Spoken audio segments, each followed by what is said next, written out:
You meet with all your people, you make it an open environment, and they speak their thoughts and speak their mind to make this place better. If your people don't care about giving feedback, or you don't care about receiving the feedback and making your company better, your company's never gonna get better. That's just the way it is. Acez Academy community, I'm here today to deliver to you another nugget, a nice piece of content that I've been going around to shops here in different companies, and it's been a big need for a lot of companies. You know, one thing that I've been noticing is a lot of companies have one owner or leader that does everything for the company. They deal with HR, they deal with technology, they deal with a door being broken, they deal with phone calls of people wanting to take off, they deal with personal issues. Everything's on that leader and they're overwhelmed. And you know what happens is they don't get time to focus on the real important tasks of building that business, building the brand, making more sales, making big connections and big relationships, recruiting more people. These are the 5, 6, 7 things that I think are the most important things for a leader to be focused on, is the overall bigger mission. But a lot of times these leaders get stuck with all these small things. And if you have a team at your place that handles these small things, but you find yourself always saying, call this person or call that person, or did you try this person? It's because your company or your team is missing a chain of command. And a chain of command is something like a one-pager that I would hand you when you join my team and say, hey, here's who you reach out to in different situations. Here's who's in charge of every single team. And I'd have a picture of the person in charge of technology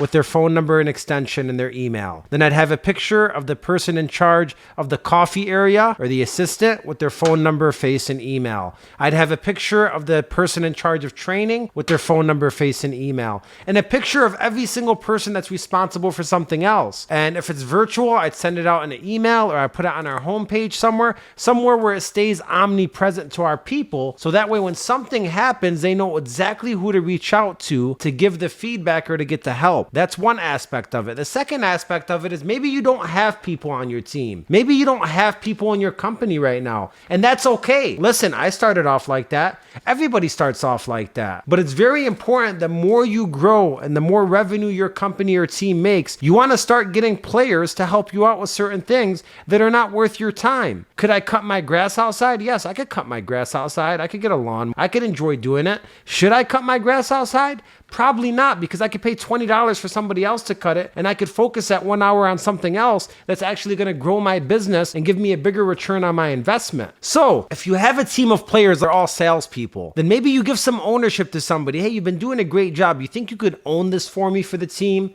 You think you could do this for me? And you get someone that has a strength in that area to help you out in that area and make them the person in charge if you don't have enough money to hire people to do those kind of things for you. So use your team, number one. Number two, when you do get the revenue, hire an assistant for this and hire somebody for this and hire somebody for that. And you could subcontract them through a lot of platforms that I could share with you. If you send me a DM, I'll share some with you right now. And I'll tell you exactly where to go to outsource this and get it done for a lot cheaper. But you want to find people to be in charge of every single area so you could focus on the important task and important mission. Lastly, after you do all this, it's very important that you get feedback on this. If your technology person stinks and your people don't like them and they don't like calling him, how are you going to know that? You got to have a system or a process for feedback. So, you know, some companies, I tell them to do feedback Friday every 2 weeks. Every 2 weeks, if you're in an office setting, you walk around with a box, you collect feedback, it's anonymous.